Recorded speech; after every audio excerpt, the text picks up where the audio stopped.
Hello, my name is Logan and I'm your host, the Mighty Pirate. In today's episode, I'm going over what led to the FedCom Civil War. Hopefully by the end of this video, you will know why it happened and why it mattered. My sources for this video are the FedCom Civil War Sourcebook, the Blake Documents, Handbook Major Periphery States, the novels, Illusions of Victory, Call of Duty, The Dying Time, Endgame, Flashpoint, Imminent Crisis, Measure of a Hero, Operation Audacity, Patriots and Tyrants, Prince of Havoc, Storms of Fate, and the website sarna.net.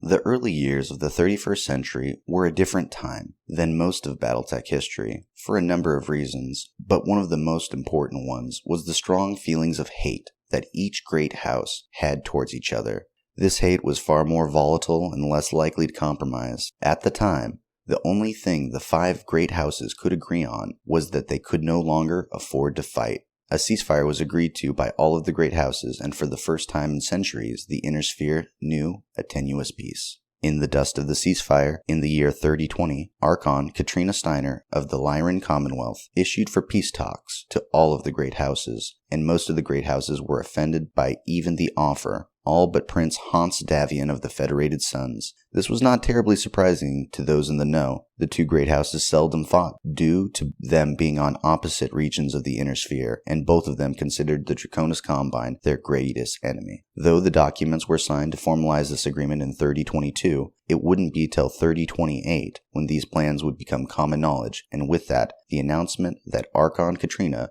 would promise the hand of her daughter Melissa in marriage to Prince Hans Davian.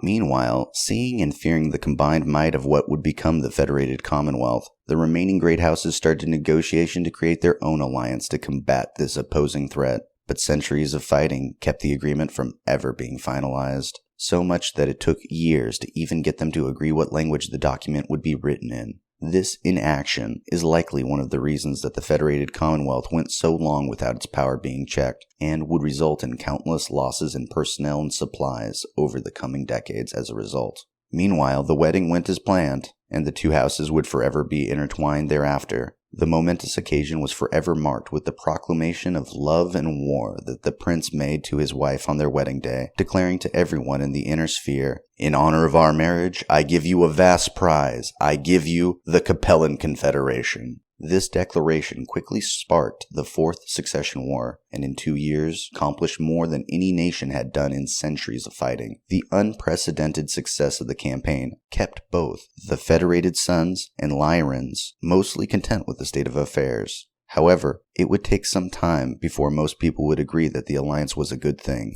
Countless political ads would be aired over the next few years within both regions, and despite the cross-integration of the military, many citizens did not approve of the Capellan occupation. Though they would keep these opinions closely guarded, the endless political campaigns pushed the opinions of the people, but not as much as the scientific developments brought by the partnership of these two nations. In actuality, it was the discovery of the Helm Memory Core and the influx of data it provided for the first time in centuries. It seemed like things were improving for regular folk, with new technologies being released to the populace almost daily, and applications of these developments were an economic boon, and the fragile alliance was rearmed and resupplied. With the forming of the Free Rosselhog Republic in 3034, there was a string of rebellions along the worlds where the two newly formed star empires bordered each other. In place of directly quelling the rebellion, the leaders of the Federated Commonwealth set their war machine on the Draconis Combine, sparking the War of 3039, which saw Theodore Carita personally lead the defense, with him ultimately repelling the invaders. Losses were generated by both sides, but it would be the Federated Commonwealth that would feel the political backlash. Since the signing of the alliance, both militaries had become more and more integrated, but in the wake of the War of 3039, leading brass felt that further integration was the only way to avoid the costly mistakes of 3039. A new ranking system was made with new uniforms. Those not at the top of the chain of command felt this was insulting, seeing themselves as effectively demoted and with more senior staff than ever before. NCOs and officers of both militaries formed secret lodges and cliques in an effort to see their people in command. Ultimately, this made more resentment and hate of the chain of command at all levels. Thankfully for the Federated Commonwealth, they did not have a major opposition to their empire, so the lack of effectiveness within their military was mostly ignored. Reports of lack of discipline eventually stacked up, making their way to Prince Hans and Archon Melissa. Both issued orders to purge the ranks of anyone who was deemed a dissenter.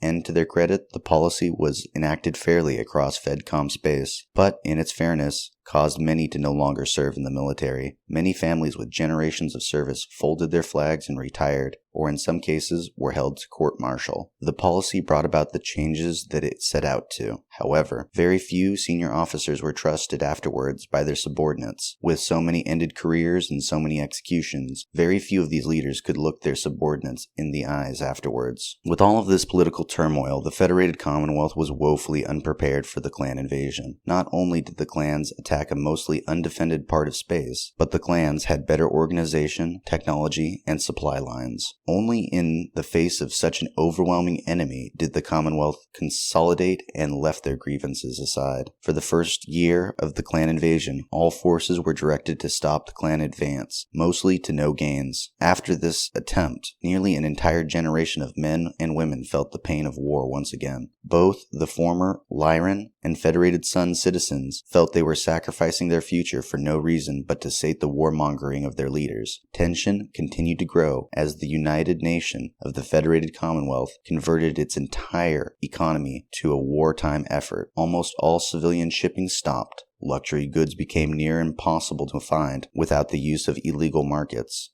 The wealthy, the poor, the worker, and the foreman all dreamed of better days when the problems of others were not their own. In the early years of the Clan War, the Federated Commonwealth lost many worlds to the invasion. Though not as many as the Draconis Combine for sure, the loss of revenue was felt.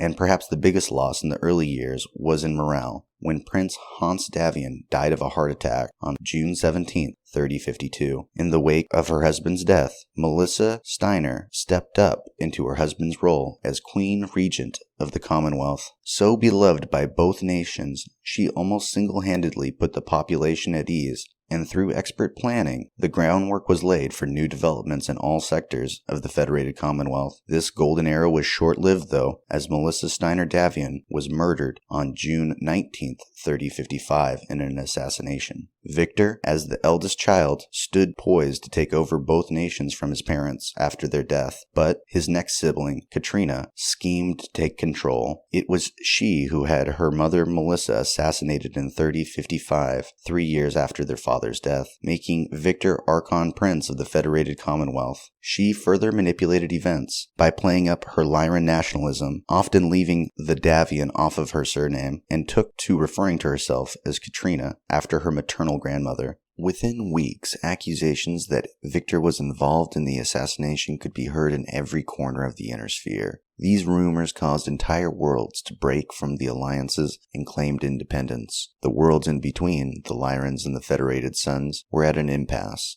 Decades of free trade created ties to local regions as opposed to the empires that would claim them. Victor inherited a dying empire, and many put the blame of the collapsing state of affairs squarely on Victor. These words would make their way into Victor's ears and would cause him to make many blunders that would cost him and those he led dearly. Though Victor was well trained for combat, he was poorly trained for the burdens of leadership, politics, and diplomacy. One of the most infamous blunders Victor ever performed was in 3057 after learning the son of the Captain General Thomas Merrick, who was under the care of the physicians at the New Avalon Institute in exchange for war materials, had died. Despite that the team's doctors were considered the best in their field at the time, Victor ordered the child to be replaced with a double to keep war supplies from the Free Worlds League coming to his forces on the front lines, fighting the clans. Thomas Merrick discovered this substitution in September of that year and ordered the Free Worlds League military to attack the Federated Commonwealth in retaliation for the deception. In concert with this invasion, Sun Tzu Liao joined the invasion, liberating many worlds that had been taken from them by the Federated Commonwealth. Victor's sister, Catherine, who referred to herself as Katrina, was hard at work. Unlike her brother, she was well suited for leadership, manipulation, and by the time of her 18th birthday, she was considered a master of all forms of diplomacy. She saw the blunder with House Merrick and to this opportunity to start cutting ties with her brother, and declared herself Archon of the Lyran people. No one can say for certain why Victor did not oppose this. Perhaps it was the love of his sister, or the love of his nation, or perhaps the betrayal was just too much to comprehend. Regardless of the reason, Victor did not recall his forces from Lyran space and left his dropship fleet within Lyran borders as well.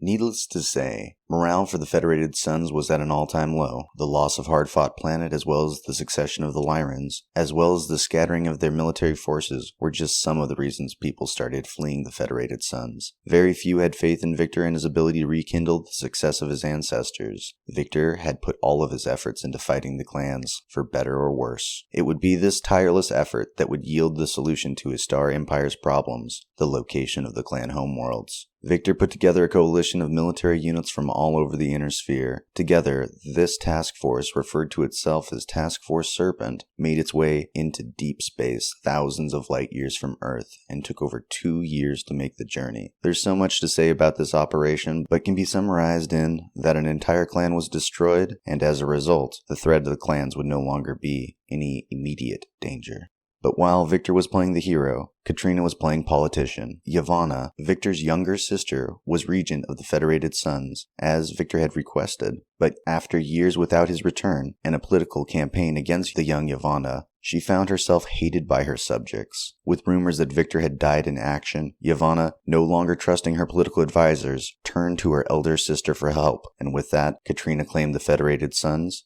Shortly thereafter, Katrina claimed Victor had died in action, cementing herself as Archon of both the Federated Suns and the Federated Commonwealth. Mere months after all of these changes, the returning hero, Victor, found himself without a kingdom or a home. Though Katrina had little problem in claiming the Lyran nation, the Federated Suns saw her as a usurper. Almost overnight, hundreds of groups opposed this false queen and let themselves be known. One of Katrina's first actions was to suppress free speech across both nations. Then the right to have weapons. Those that opposed these changes would have their property seized by the state or be imprisoned. Constant surveillance and secret police were instated, ensuring that these policies would be enforced and that anyone who denounced Katrina would publicly lose all credibility and would not be heard from again. This resulted in 2 camps within the Federated Commonwealth, those who had a single-minded devotion to Katrina and those that would call her Catherine. At the time, the mere mention of her birth name, if heard by the wrong people,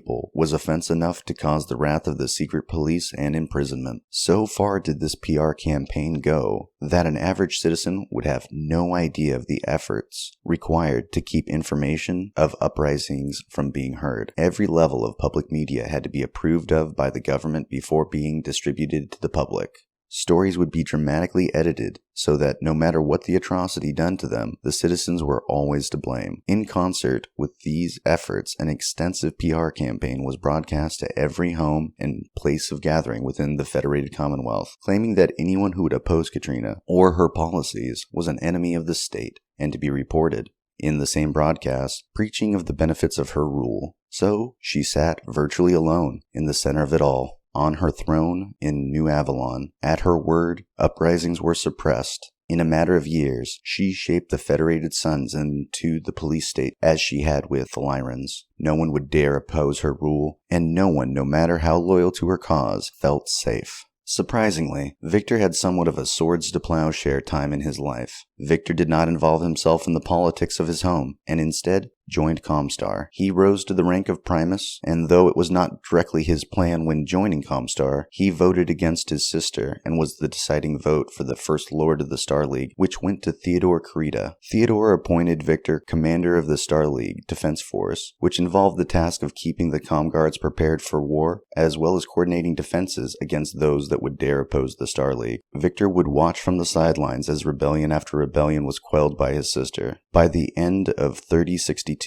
there was a massive public demonstration on virtually every world in her realm against her rule. But the assassination of Victor's younger brother Arthur is what would set Victor into battle. So paranoid of her family and advisors, Katrina had Arthur, her brother, assassinated for fear he would claim her throne. After this unjust murder, Victor would broadcast while wearing his Federated Son's uniform. He declared that every man, woman, and child should take up arms against his sister. Needless to say, that after that, things got messy. And this is why the FedCom Civil War happened and why it matters. Thanks for watching, and I hope to see you on the battlefield.